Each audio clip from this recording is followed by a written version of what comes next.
बना सकता है तो तालाब के पानी को भी शरबत बना देगा। वाह, बिल्कुल बिल्कुल सही कहा, बिल्कुल। पूरा तालाब नींबू पानी बन जाएगा, हैं? संपत ने सच में 50 नींबू तालाब में निचोड़ दिए, जिससे पानी का स्वाद तो नहीं बदला, लेकिन तालाब में रहने वाली मछलियां मरने लगीं। अरे संपत, तू तालाब में शरबत बनाने आया था या मछलियों का कब्रिस्तान बनाने रे?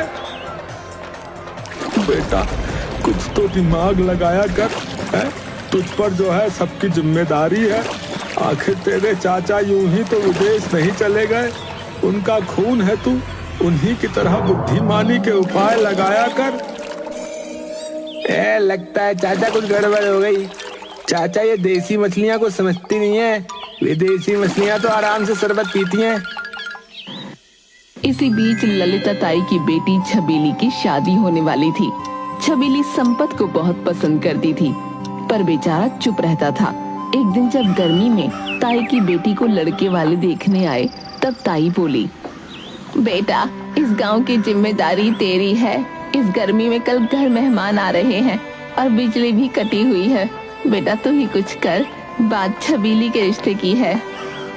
अरे वाला, ये भी कोई कहने की बात है ताई, है? तू चिंता न कर, सब हो जाएगा।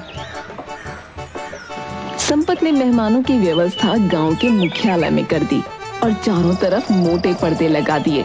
बाहर चलने वाली तेज लू के कारण हॉल के गीले पर्दे हवा से ठंडे हो गए। अंदर भी हाथ से खींचने वाले पंखे लगवाए गए थे, जिनके कारण मेहमानों को कुछ परेशानी न हुई। तब लड़का बोला, बापू, मैं तो कहूँ कि कुछ दिन यहीं रुक जाते हैं, ठंडी ठंडी हवा में। कम से कम सोने को मिल रहा है, वरना ये ठाट अपने गांव में कहाँ है।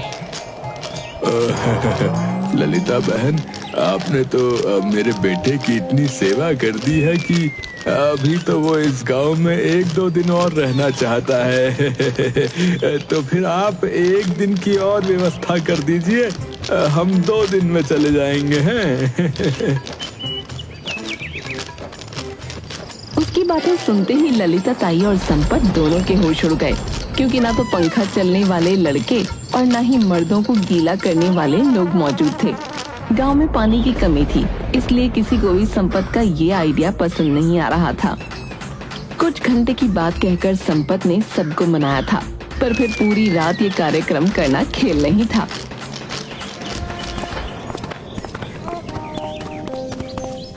अरे बेटा संपत, अब क्या होगा? कहीं बेटे की शादी टूट तो नहीं जाएगी? कुछ करना होगा। अरे ललिता बहन, ये भी तो सोचो। एक तो गांव वालों ने बेटे की शादी के नाम पर अपने घर से थोड़ा थोड़ा पानी दिया था, ताकि कुछ घंटे गुजर जाएं।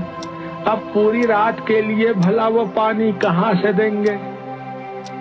हे राम, फिर तो ये रिश्ता टूटा ही समझो। अरे ललिता, बगल में लड़का और शहर में ढिंडोरा वाली बात क्यों करती हो? अरे अपने संपत में क्या कमी है? छबीली की शादी संपत से क्यों नहीं कर देती? अरे रामू जी, मैं तो ये सोच रही थी कि ये बहुत बढ़िया रहेगा। अब तो संपत ही मेरी नैया पार लगाएगा। तब तक लड़के वाले जाकर ललिता ताई से कहते हैं, अरे बहन जी, ये कमरा आज कैसा बन गया? कुछ देर पहले तो यहाँ जन्नत थी, अब ये तंदूर नजर आ रहा है। अरे समझी जी, अब आपकी इज्जत इसी में है कि आप अपनी इज्जत बचाकर चले जाएं। हमने अपनी बेटी के लिए दूसरा लड़का ढूंढ लिया है। हमें आपके घर अपनी बेटी नहीं भेजनी। अब तो यहाँ से आप 9-2-11 ही हो जाइए। लड़के को रामू काका की बात सुनकर बड़ा गुस्सा आया, वहाँ से चला गया। ललिता ताई भागते हुए संपत के पास पहुंची और बोली, बेटा संपत, अब तो हमारी इज्जत तुम ही बचा सकते हो। मैंने फैसला कर लिया है, मेरी बेटी छबीली की शादी उस मुहूर्त पर तुमसे ही होगी। तुम्हें ऐसे कोई एतराज तो नहीं ना? संपत को तो मानो मुंह मांगी मुराद मिल गई। उसके दिल में लड्डू फूटने लगे। वो तो पहले से ही छबीली को पसंद करता था। वो बोला, अरे मुझे भला क्या एतराज होगा है? और संपत ने शादी के लिए हाँ कर दी।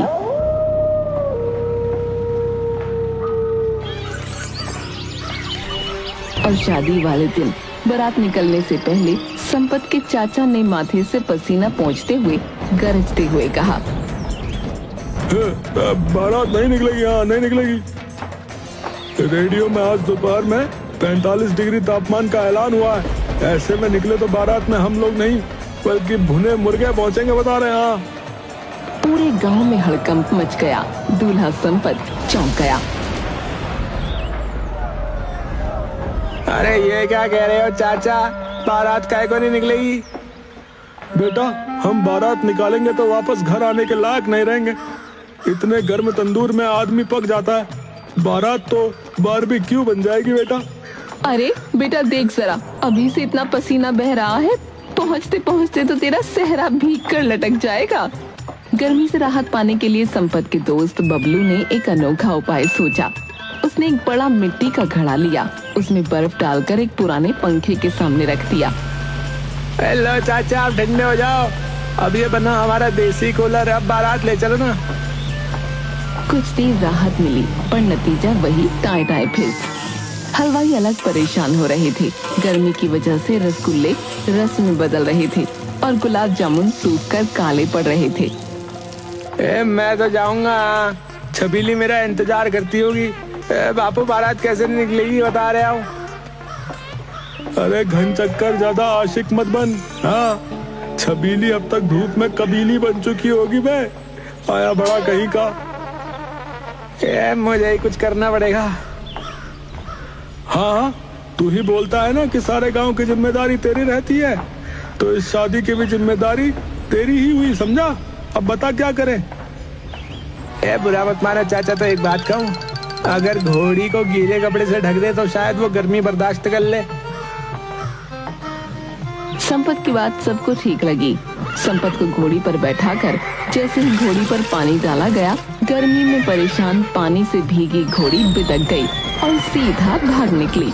कुछ ही दूर पर दूल्हा संपत भी पड़ा नजर आ रहा था और चाचा जी भी घोड़ी को पकड़ने के चक्कर में खुद अपनी धोती को फंसाकर चारों खाने चित्त हो गए। किसी तरह उन्हें घर लाया गया और उस दिन उन्हीं की बात होती रही। अगले दिन सभी औरतें बातें करने लगी। अरे यहाँ जो कुछ हुआ सो हुआ। बहनों सुना है गांव में पानी की इतनी किल्लत हो गई है कि लोगों को घंटों लाइन में लगना पड़ता है। लेकिन कुछ लोगों ने नया तरीका निकाल लिया, वे नल के पास ही चटाई बिछाकर बैठने लगे हैं। अरे तो फिर हमें देर नहीं करनी चाहिए। फुलवा चाची, ललिता ताई और संपत की अम्मा ने नल के पास अपनी अपनी जगह पक्की कर ली। सुबह से शाम तक वहीं बैठकर वे नल पर आने वाले हर इंसान की खबर लेती।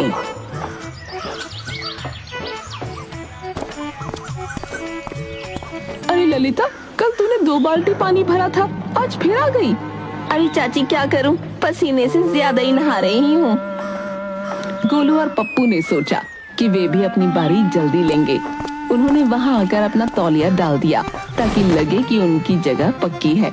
लेकिन जब वो 2 घंटे बाद लौटे तो उनका तौलिया गायब था और उसकी जगह रामलाल काका की लुंगी टंगी थी। अरे ये हमारी जगह थी। अबे पानी की लाइन में पहले आओ और पहले पाँव चलता है, समझे? इसी तरह गर्मी के कहर को सहते हुए गांव वालों ने अचानक एक दिन देखा कि आसमान काले काले बादलों से भर गया है। जोरदार बरसात होने वाली है, जिसके साथ ही सभी गांव वाले अपने हर दुख सुख को भूलकर नहाने लगे। बरसात का मौसम शुरू हो गया था।